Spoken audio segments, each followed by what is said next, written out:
Five, four, three, let's go. Welcome everybody back to the Sporting Blizzard today. Well, we are going to have a big all-around thing going right now. Everything's going to be jam-packed together and separate videos. These will all be taken apart and uploaded on their own. Will be available. But we're going to first start off with Hockey Talk, so we're just going to get right into it. The NHL just started back up, and there are a few interesting things going on in the league right now. Number one, the Arizona Coyotes finally win an October game. This did not happen at all last year. They're already having a better year than they did last year at this time. And the Coyotes, in my opinion, with what I saw last night and the past couple games beforehand, I mean, they haven't won all of them, but they look pretty good. And I feel like they can be a threat in the Pacific Division this year and possible playoff berth. And it's something the Coyotes franchise needs. With all the relocation rumors and stadium issues they've had for the past couple years, they kind of need to get going. They need to get better. They need to keep on improving to keep a fan base going there so the loyalists don't get turned off. And starting a winning year right now is huge with Clayton Keller, Dylan Strome, and Oliver Ekman-Larsson. They have enough talent, I feel, that they can put together something good this year. Up next is the Toronto Maple Leafs, and off to a decent start, you could say. They finally won their first regulation game this past Tuesday, and they have got absolutely no defense. It's a wasteland. No defense whatsoever, and it's almost hard to watch if you want to see some good goaltending. And you look at it, Leafs are made to go into shootouts. I mean, when we get Leafs-Penguins here in a couple of days, or I don't know if it's next week, I know they play each other soon, that's going to be a shootout. Two teams trying to find their defensive edge. And then you look at if they play the Capitals soon. I don't know who their schedule is, but even just look at the playoffs, you're in the Atlantic Division, you're going to be matched up with the Bruins and Lightning. You need to figure out defense fast because both those teams have a pretty sturdy defense and can shut down teams. And you also look at it, John Tavares is working out good so far. Got a hat trick already. And Austin Matthews, he is looking like he's going to be up for the Ted Lindsay Award, I would say. But overall, other than that, nothing really has impressed me with Toronto besides those two. Yes, Morgan Rielly's had a good game on the offensive end. On the defensive end, haven't seen it really. But up next, and it's kind of hard to talk hockey because I still don't know as much as I would like to because I'm still learning. I want to talk about the Senators and the Canadiens. Both teams expected to be a dumpster fire this year. Both teams expected to be at the bottom of the barrel. Look pretty decent. And it's mostly because of a new wave thought process that the Pens kind of started up and the Maple Leafs proved works. The Pens did it at a greater scale in the playoffs, while the Maple Leafs did it just to make the playoffs. And it's go young and go with speed. Get your core guys and just have nothing but pure speed. And it looks like the Senators can do that pretty well this year and might be actually pretty decent. And the Canadiens, they have Carey Price. If they can find a way to score goals, they will sneak into the playoffs with Carey Price. But you look at the Senators, they have actually a centerpiece, in my opinion, in Brady Tkachuk, putting up 2 goals last night, and one which was pretty questionable for his first ever goal. But you look at it, he is not going to be afraid. He has got the swagger, and he will probably lead the Senators franchise for the next 6 years, I would say, with restricted free agency, unless he gets traded, which I wouldn't be surprised with Ottawa nowadays, trading Erik Karlsson for a bag of beans. Anyways, that's all I'm going to talk about hockey until the season really gets going, until some trades happen, until I can see it a bit more promptly. But next is the baseball playoffs, and I want to talk about a team that's out of it, and it's not the Yankees yet. We will get into that. But the Chicago Cubs, I mean, they fell off a cliff at the end of the year. And I'm going to look at one series and then back-to-back games. That Pittsburgh Pirates series, all they had to do was win 3 games. They win the division. Pirates drew it. That was what sealed the Cubs season. They were playing so many games in a row, they needed that rest for the divisional game. They needed it. They could not get it. Then you had to play the Brewers, who Right now, my pick to win the World Series with how they looked, and they just beat you in your own home yard. But you get another game. You get the Colorado Rockies, who have been questionable at times this year, but have also proven to be really good. They were really good against the Cubs. They were really good. And their pitching staff won in that game.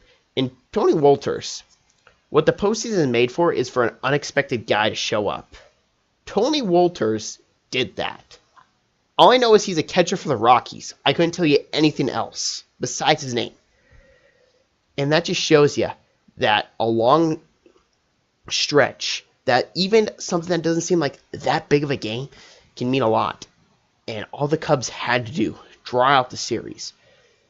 They win the division. And the reason why I'm saying is that the Cubs got kind of screwed was their scheduling. They had so many games on the back end that it wasn't even funny. Preferably, in my opinion, I think you'd more or less want a front-loaded schedule and then an easier back-loaded schedule. Because if you can get hot entering the playoffs, if you can be fresh entering the playoffs, you're going to be much better than exhausted, weak, and just trying to find something that gets going, which the Cubs are trying to do. And it's not really Madden's fault. I feel like Madden's done a decent job. And I saw the fan base just wanting to destroy everything. Don't.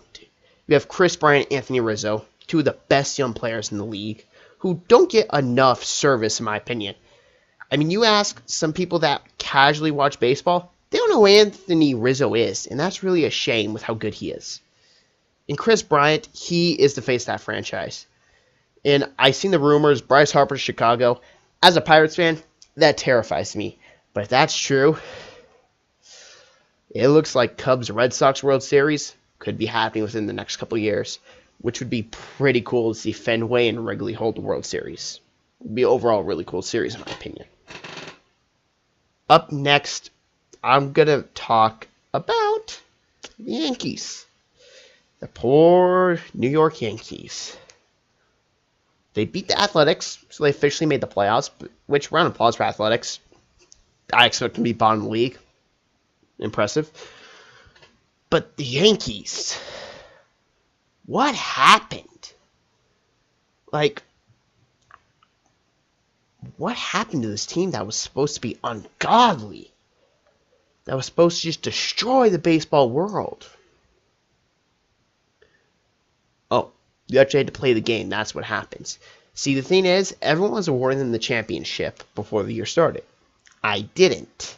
I was still picking the Astros, which are the team I think that's probably going to represent the AL. But you look at it, Astros, whew, I thought that was going to be a great ALCS. I thought it was going to be Astros-Yankees. I didn't expect the Red Sox to be in it. But as the year went on, the Red Sox proved that they were the better team in that division. Record-wise, yes.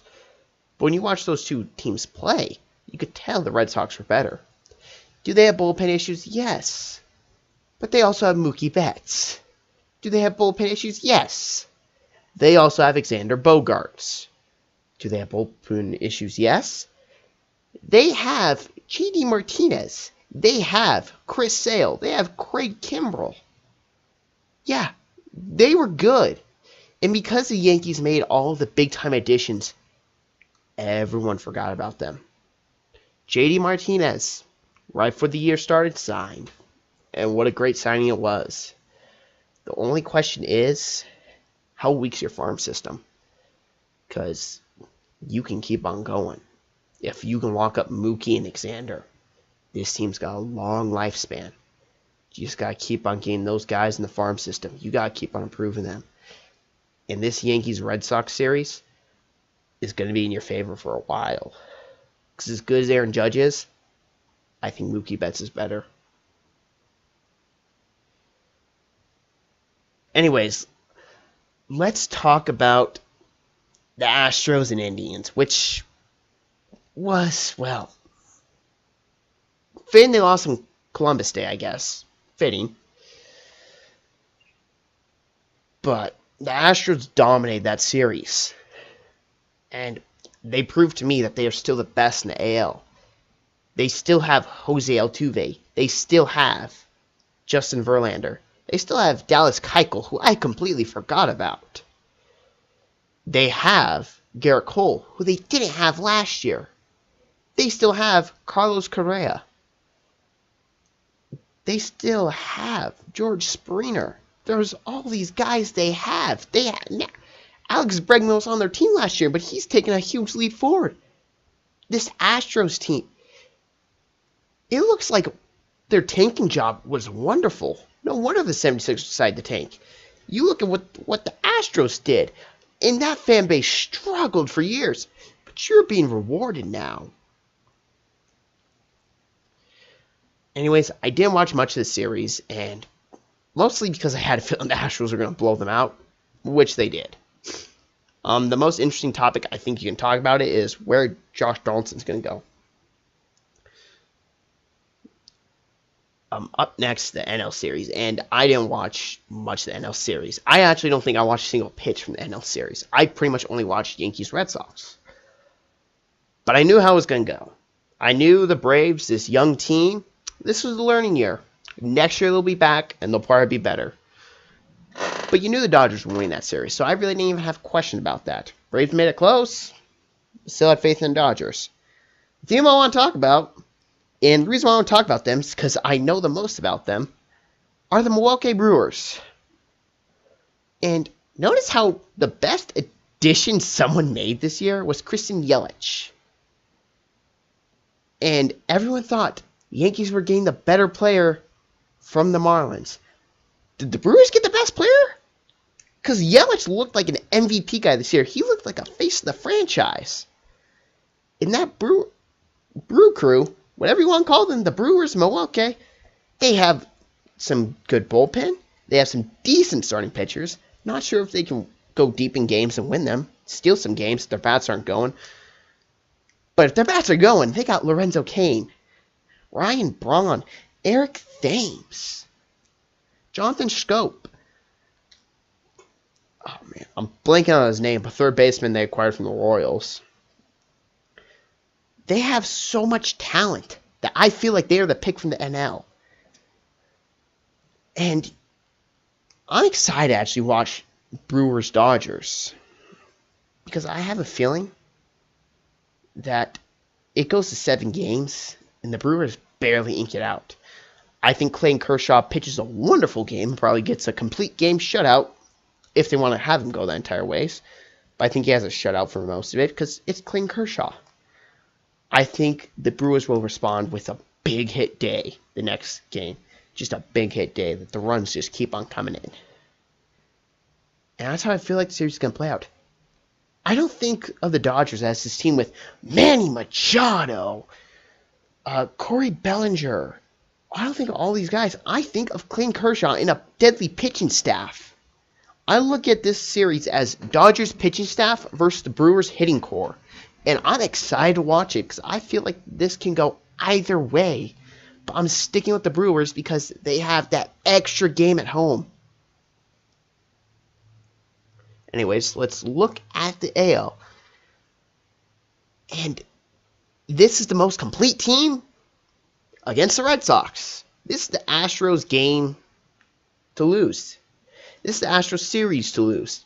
I feel like the Astros are the better team entering this series. Could I be wrong? Yes, absolutely.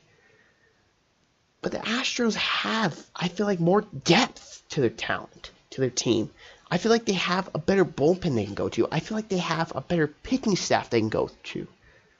I mean, the top 3 guys have all been up for the Cy Young at some point. With Garrett Cole, Justin Verlander has won it, Dallas Keuchel has won it. That's scary to go against. Then you look, oh, there's just Jose Altuve, Carlos Correa, George Springer.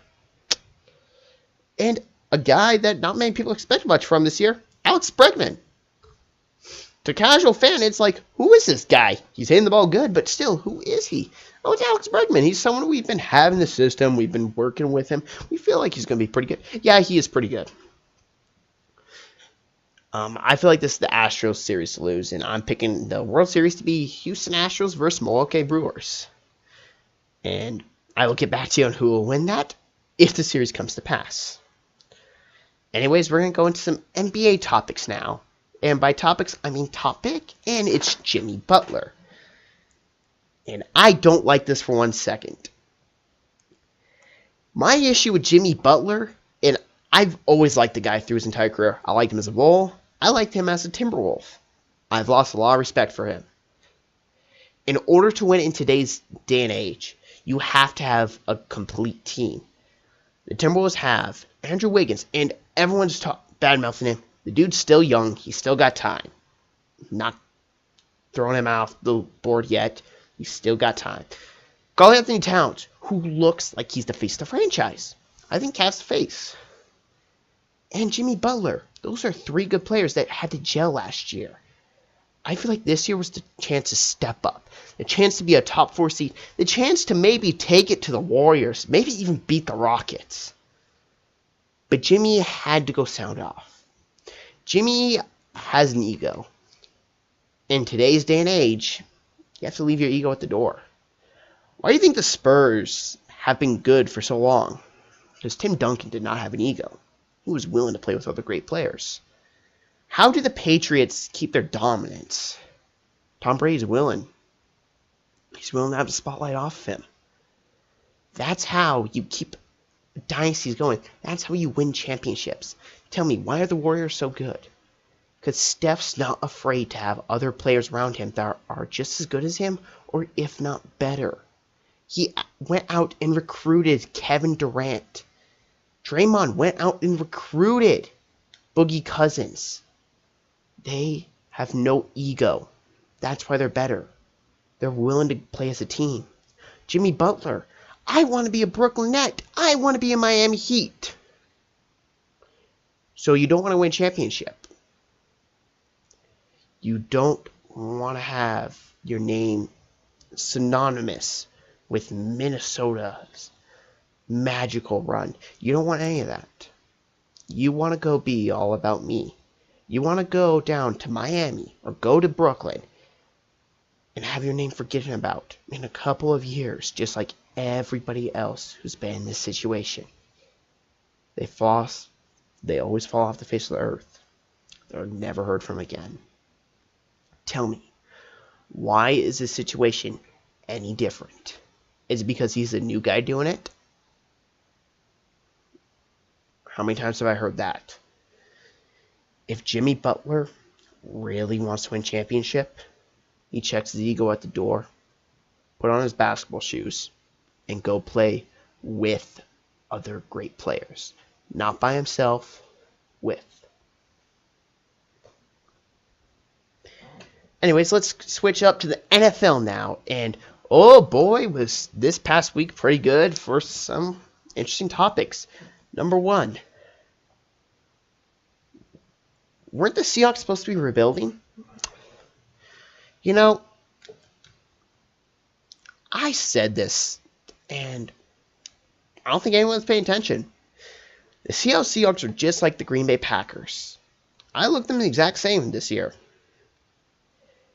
And if anything, I think Seahawks are in a better position because they don't have another dominant team in the conference. I'm not conference division, that's rising. But can you tell me what the difference is?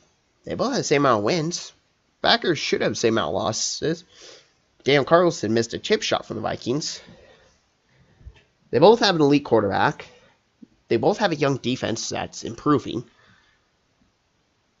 They both have some new coaching staff members. They both have a head coach that's under a lot of pressure this year from the media. What's the difference?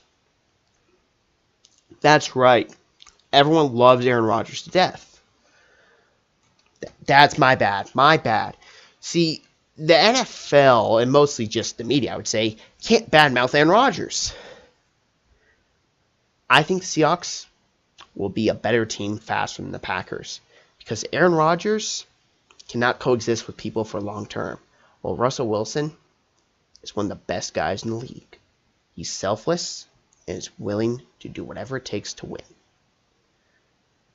And you look at it, you could argue they should have beat the Rams. Why? Who did the Packers face this week? Oh, yeah. The Detroit Lions. Weren't the Lions entering the game with 1 win? Yes, they beat the Patriots, but a September Patriots, which is always different by the end of the year. I like the Lions. But the Rams are better. So, let's see. What's the next excuse for Rodgers? He has no receivers. Oh, he's got Devontae Adams and Jimmy Graham. His defense isn't playing that good. Actually, they have been. It's young, improving. It's actually been playing pretty good, I would say. So can you tell me why the media is going to protect their precious Aaron Rodgers and not give any credit to Russell Wilson? Can you tell me why?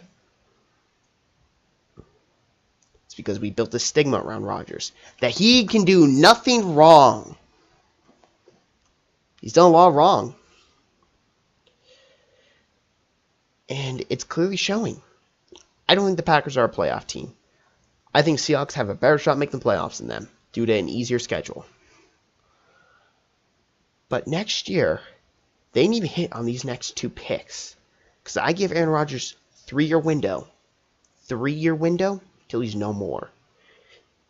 And he'll still be playing, but he won't be an Aaron Rodgers level. And you're probably saying, that's ridiculous, how every quarterback treats himself. Aaron Rodgers has had a lot of injuries. His body can't take the abuse.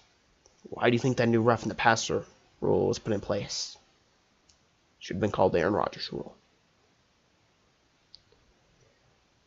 Up next, let's talk about Odell Beckham and his comments from the Giants locker room. Now, you don't take shots at your teammates, I don't feel like. I feel like that's a bad way to go about the media. It's great for the media. It's a great talking point, which is why I'm talking about it right now.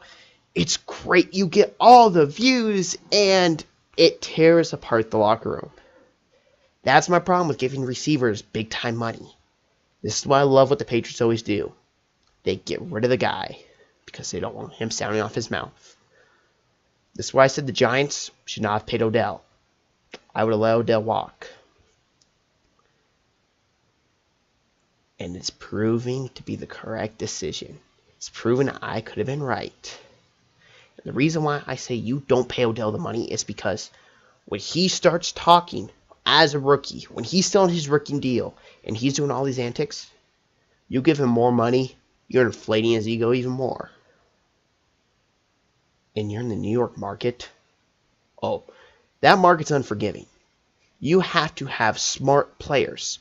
Odell, he's a good football player, but he's not smart off the field. And he's proven that time and time again. He is self-destructed almost. And don't be surprised if you see him within 2 years again back up on the trading block, because he is going to push everyone away. You can pay a receiver big time money if they're selfless. Larry Fitzgerald doesn't say anything. Mike Evans, he's proven to be a good investment for Tampa. Can you tell me why Odell is getting this money? Because he's marketable. It's the only reason why he's getting this money. And he's proving it was a mistake to build a team. You want to start building a team? Build up your old line. Build up your trenches. Because everyone's going to take shots at your quarterback. You got Will Hernandez. That's it. Nate Solder's been decent, but he's not been great. Odell cost the Giants their season.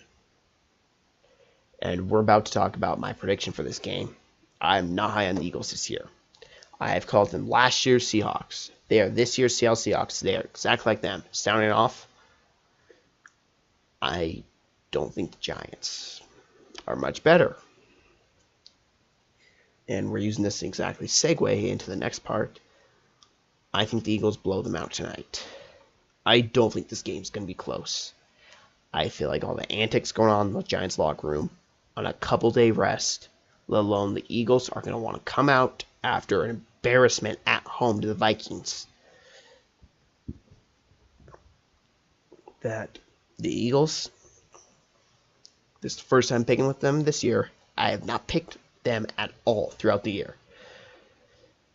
I think they win. And I think they win big. Because this Giants locker room is in shambles right now. The Eagles have a decent defensive line against a poor Giants offensive line.